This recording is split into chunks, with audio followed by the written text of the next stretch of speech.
Prezidentimizning tadbirkorlar bilan o'tkaziladigan an'anaviy ochiq muloqotiga puxta tayyorgarlik ko'rish, joylardagi biznes vakillarining taklif va muammolarini o'rganish maqsadida Surxondaryo viloyati soliq boshqarmasi tomonidan voha hududlarda biznes vakillari bilan uchrashuvlar tashkil etilyapti. Ana shunday uchrashuvlardan biri Qiziriq tumanida o'tkazildi.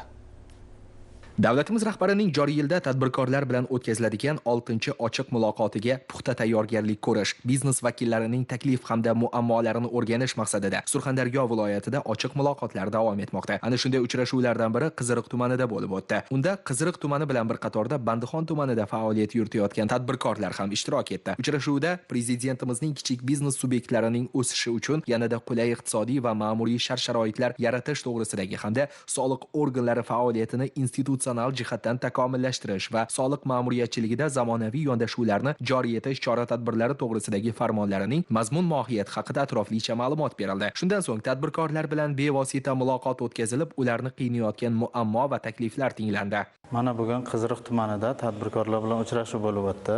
Men ham tadbirkorlar bilan bo'lib o'tgan uchrashuvda qatnashdim. Bu uchrashuvda prezidentimizning ikkita farmoni tadbirkorlarga tushuntirildi, mazmun mohiyati. Shu bilan birgalikda tadbirkorlarning muammo va takliflari eshitildi. Men ham takliflarimni aytdim va faoliyatim davomida muammolarga duch kelayotgan edim va ularni ham aytdim.